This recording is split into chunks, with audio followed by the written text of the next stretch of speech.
RCS Encryption, Metallica Experience Reports, and Ted Lasso Returns. This is MacVoices.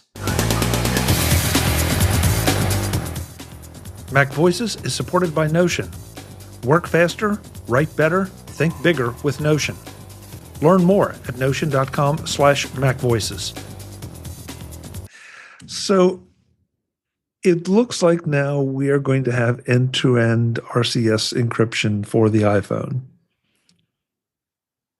With other Android devices. We are going to. We are going to. Big deal, not a big deal.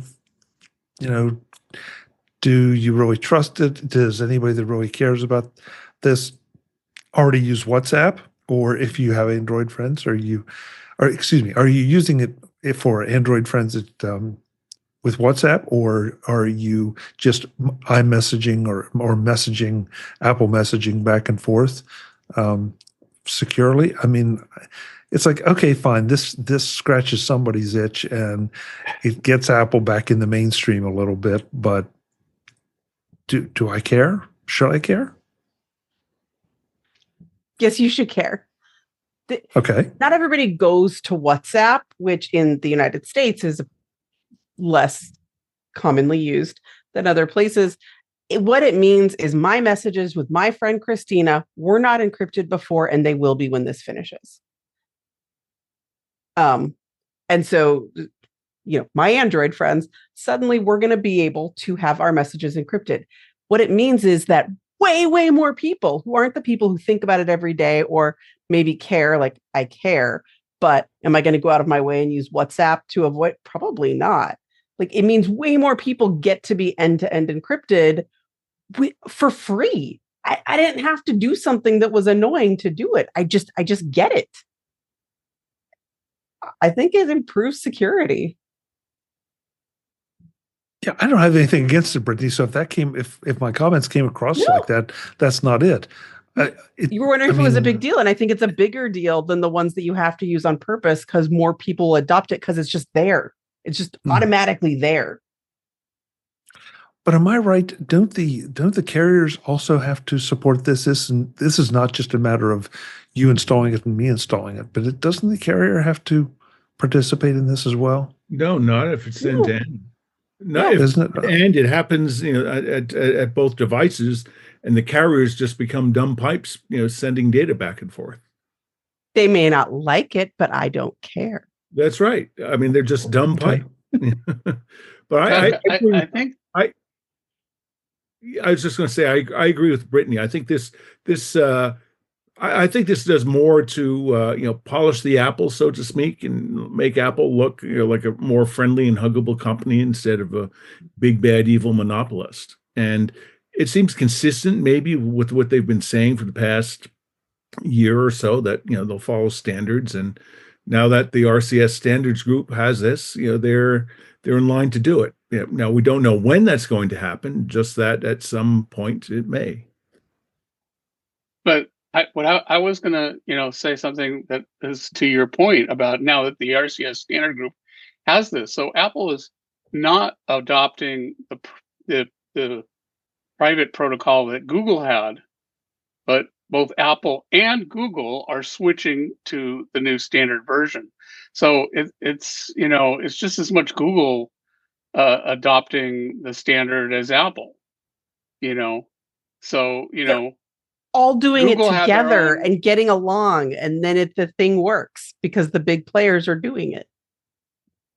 Right, like, you know, if Matter actually worked.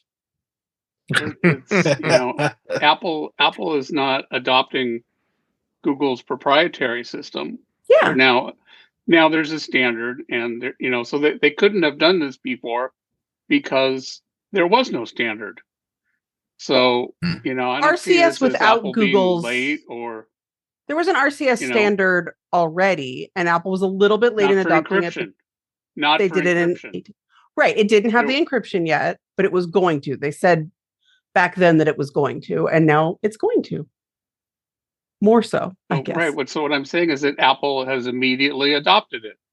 They're not late to it. It's not like they were dragging their heels. The standard came out, and Apple immediately said, "Yep, we're doing this." Which is consistent with their message, and also may take some of the teeth out of the folks who were saying that they were blocking progress and they were blocking privacy when it came to interacting with Android users. You know, Apple sorry, Android is part of the still gonna have GSM green Association. Say again, Jeff? Talking each other one at a time, please. Apple is part of the GSM Association. And I believe Google is too. So all of these big companies have been working through the GSM Association to create a unified standard. Of course, Google did want everyone to adopt their proprietary standard. Didn't happen, which is good. So since Apple's been deeply involved in this all along, while someone mentioned they were thinking, oh, we'll probably get this in iOS 19. That's probably when it will happen, but it doesn't mean it couldn't happen sooner, because it's not like Apple had to wait to get the information for the standard. So they could have been working towards getting RCS end-to-end encryption in place, knowing that what the standard was going to be. So anyhow, do we know how long it's going to take for Google to implement this? You know, Google's part of the process as well. So they could, if they wanted to, roll it out pretty quickly, relatively speaking. Can they, because of all the flavors of Android? That's a different thing. Google being able to roll it out quickly is absolutely possible. Everyone else getting all of their forks and everything else up to date, that's a completely different story. Yeah, come to think of it, there's a good chance that lots of Google Android phones will never get this. That's true. Mm-hmm. More reason to upgrade to a new iPhone or a new Android from Google or Samsung instead of a cheap, 4-year-old, thing that they declare technically inadequate to get this feature. Brian? Oh, I was going to say, I just have the same opinion as Brittany as far as being able to communicate, between myself and Android users. I just don't know Christina, but we all have our Christinas who use our Android products. Barry in the chat room says he doesn't mind the green bubbles. What he minds is the bifurcation of group chats. And so I got to ask because I don't know, because I don't participate in group chats with green bubbles. Does this solve that problem? Yeah. Can I name an RCS chat? I don't know, because there's still one person in my group chat with Androids who doesn't do it, so it doesn't say RCS on it. Anybody know? Yeah, I'm not sure. Okay, so very fun. But the likes have gotten better and stuff like that when I'm messaging my Christina. Read receipts. Tell Christina we said hello. I'm sorry, Dave? Read receipts work as well. Yeah. That is nice. It's so much better. It's great. How many of you enable, read receipts? I turn it off because I figure it's none of anyone's business of when I read their message. Oh, I want them to know I saw it if they're telling me something and I didn't bother to reply. Yeah. Because sometimes I'm like, oh, I just put on a red receipt. That means I don't have to tell you I saw it. Okay. All right. I just. Yeah, I don't. I'm with you, Mark. I'd rather just nothing. Yeah. That old Warren Buffett quote. When the phone doesn't ring, it's me calling. Was that Warren Buffett or Jimmy Buffett? I think that was Warren. Although it sounds like Jimmy too, actually. Yeah. This edition of MacVoices is supported by Notion. Work faster, write better, think bigger with Notion. Learn more at notion.com/MacVoices. What kind of things can you do by organizing your projects inside Notion? Well, things like my notes for MacVoices shows in production and upcoming, guest bios and information, topics for the live show, sponsor information, and just about anything else you can think of that has anything to do with MacVoices. Notion combines your notes, docs, and projects into one space that's simple and beautifully designed, so all that information goes in organized and stays that way. But just putting things in one place isn't enough in today's world. The fully integrated Notion AI helps you work faster, write better, and think bigger, doing tasks that would normally take you hours in just seconds. That makes me more productive, so I can spend more time with the guests and less organizing. After the fact, Notion can help summarize notes to help shows get published faster. Time for you to get on board with Notion. Try Notion for free when you go to notion.com/MacVoices. That's all lowercase letters, notion.com/MacVoices, to try the powerful, easy-to-use Notion AI today. And when you use my link, you're supporting my show. Notion.com/MacVoices. Thanks to Notion for supporting MacVoices. Okay, so I'm going to look to David and Eric and Marty for a report on the Metallica show inside the Apple Vision Pro. I've been waiting all weekend to hear from you guys. How was it? Amazing.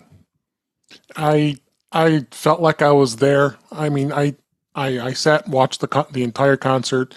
It was very immersive. And I mean, you looked at the band, you saw the cameras that were displayed out with behind the drummer, and you saw Lars and all the rest of the band members doing their thing. They're right at the stage. You had a lot of action where it was in your face with the people that were there. I think overall, just an absolutely amazing production. I thought it was in Mexico City, so it was an enormous stadium. So you had a lot of people in that concert, and it was just. And of course, you kind of have to like the band too. I mean, they played. You only got to hear 3 songs, and Enter Sandman was one of the more popular songs. So, but they were just jamming away, and they were playing with the cameras too. They were being crazy, sticking their tongues out, and it just was so much fun. And I think it's worth you at least seeing the demo, Chuck, and seeing it for yourself how immersive it really was. And I think this is something for the future for our concert and attending it. Like I said, I felt like I was there. I wasn't even there was any question about that. Well, Brittany just asked in the chat, and I had sort of the same question. Was it the whole concert or a part of it? Just because, well, see, that's what was weird. Last week, it was written up so that it was going to be 3 songs that were going to be part of this. 1, Sandman and Whiplash. Right. Or Enter Sandman. And then with the write-ups after it came out led you to believe that it was the whole concert. No. And so that's why I was anxious. Okay, well, 25 minutes is still pretty good, but it's certainly not the whole concert. But I mean, even when the opening came in, and then they're walking into the stadium for the first time, coming in from backstage, and they're greeting the crowd. The camera's following the band as they go up on stage. I mean, they kept them with the band most of the time. I mean. See, you don't get that immersiveness when you're at a concert. You're sitting out in the crowd, and you just see the band come up on stage, and then they start rocking. So they really did a good job of immersing yourself into all of it. And like I said, as it went to the fans that were in the audience, and you're zooming in on people and watching these crazy people going nuts. And of course, this is in Mexico City, so. Different language, but they're obviously huge Metallica fans, as you could tell. And I think it was just very immersive. Granted, it would have been kind of cool for it to be a longer concert, but I think we got a nice taste of things to come. I'm interested to see what U2 comes up with when they're going to have their concert at some point next month or two. And if they film that from being at the Sphere in Vegas, that's going to be pretty incredible. If they did that, I don't know if they did or not, because they were at the Sphere last year, so Vision Pro hadn't even been released yet. So actually, not last year; it was close to in 2023 and 2024. So U2 must have did another venue if they did do it. So, but well worth the time just checking it out, even if you go see it with the demo. Marty, Eric, would you concur? Yeah, I'm not a big fan of the band, but I was, but I was real interested more in how the photography was done, and how they managed to record the concert. They had a couple of stationary cameras that you can see. One that's like first row deep, right in front of the lead singer, and capturing that angle. So when they go to those shots, it's like you're in the first row in a spatial environment. There were not a lot of pictures of guys running around the stage with cameras like you see in other kinds of documentaries. Most of the cameras were either stationary, like the one next to the drummer, or they were on wires like you would imagine in a football game or in a soccer game, I guess in Mexico. And so the cameras were moving and doing pan shots, but they were all, on wires that were doing it when you saw that. Not a lot of, like I said, not a lot of guys running around the stage. I think it was kind of documentary, kind of concert, kind of documentary. Right. So the three songs interspersed were conversations with the band. You didn't get to see, you got to see things that you typically don't see. Well, I guess in other band documentaries you see backstage, but from a spatial experience of following the band down the tunnel as they come out into the stadium, getting ready to perform, is an interesting aspect or view in terms of doing it. One critique, right at the beginning of the film, they say, if you're sensitive to flashing things, maybe you better close your eyes. And the first, and they don't wait for that. You don't wait for that to show up. You don't give somebody the option, because the first scene after that is a bunch of flashes. So, it was, the warning could have been a little earlier than when that scene happened. I thought it was tremendous. I think it's it could easily be turned into a long form concert and be just as effective in terms of the feeling that you get from watching it. Agree. Okay. But could you turn it up loud enough? That's what I want to know. My son came over and watched it and turned it up loud enough that my wife said, "Turn that damn thing down." Okay, that's good. Well, now I'm happy. It was loud enough. I use my AirPods. Sorry, excuse me. My AirPods Pro to listen, because you get good sound from the Vision Pro, but the AirPods make it a much better experience. And I wanted to experience with as music should be experienced with AirPods Pro. It was well worth doing it that way. Brett? Go ahead. I'm sorry. Go ahead. I had a general filming of content for Apple Vision Pro evolution question. Like, are they getting better and more natural feeling as time is going on? There were some complaints about some early ones that they were cutting too fast and it was disorienting. I think so. I think so too. Each one is different. It's different. Yeah. Okay.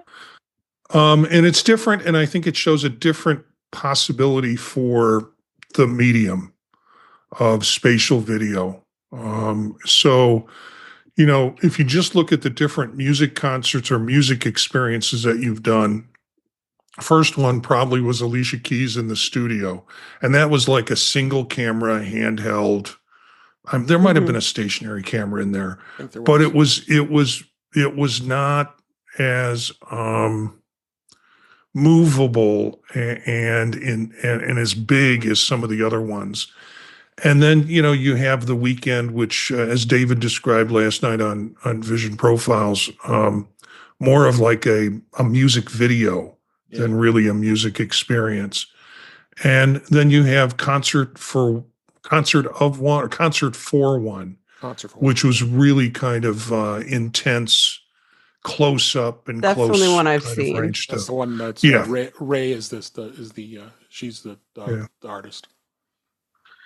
So they're doing different things with the camera to show the different possibilities, and music is a big part of it. Yeah, and the videographers, I think, are starting to learn. There's a lot more material on YouTube on how to film it, distances, types of cameras, lens use. And but it's going to take time for all of the, everyone who got trained traditionally as a videographer. A lot of that knowledge isn't carrying over directly. They're needing to practice more. And I think as the really nice cameras are coming out and are out long enough that you can rent them, we will start seeing some really nice stuff. For those who don't know, in my life before all the psychology and ADHD stuff, I studied film. So I'm really interested in how it's progressing over time, not, multiple thousands of dollars level of interested, but casually interested. Brittany, it's funny you asked that because over the weekend I was going through the post-production world track for NAB, and I seem to recall at least 2 specific sessions there on shooting for the Apple Vision Pro. Or producing for the Apple Vision Pro. So this is clearly is something that's coming on and that people want to know more about or want to learn more about. So I was kind of encouraged by that, and I should have made better notes about. But since I won't be engaging in that anytime soon because I don't have an AVP, my interests were headed elsewhere. But yeah. If there's still such a paucity of actual content, if you could get your hands on it, you'd probably have a full audience of all of the people. Oh yeah. Listen, at some point, Zoom will integrate into this, and then you can just turn your head and we'll all be all around you. That should be scary. Well, so Thanks for indulging me. That's all right. This is quite the segue. We go from Metallica to Ted Lasso. What could go wrong? Apparently now there is an actual official Apple announcement that there will be a season 4 of Ted Lasso. Yep. Jason Sudeikis himself said it on a podcast, New Heights, with the Kelsey brothers. And he wouldn't just say that because that's a big audience that watches that podcast, and they met him. They were in person with him, so it's for real. And he actually said it's going to be a women's soccer or a football team, as they call it. Yeah, it'll be fun. Yeah. I think so. It's going to be interesting to see with the way and we're not going to do any spoilers, folks, so don't panic. But the way they sort of wrap the season, or the first the first 3 seasons, the end of the 3rd season, how they do this. Is it still going to be, with some of the same characters? How are they going to bring it all? And I don't want to go too far because I don't want to do a spoiler. But I've just got a lot of questions, and I guess I'll find out when the time comes. With Brendan Hunt and then Nick Mohammed, Hannah Whittingham. I mean, I think those characters will be back. I mean, that they were just so integral. The owner of AFC Richmond was, she probably would want to also have a women's team. So I'm sure that like he said, they're still writing it. There's nothing even written in stone. We're a lot of speculation here right now. Yeah. Visit MacVoices.com for show notes and to connect with Chuck on social media. Get involved in our Facebook group or like our Facebook page, and get more out of your Apple tech with MacVoices magazine, free on Flipboard and on the web. And if you find value in it all, Consider supporting us through either our Patreon campaign at patreon.com/MacVoices or by making a one-time donation via the PayPal link on our front page and in the show notes of each episode. You will join these fine people who help bring you MacVoices.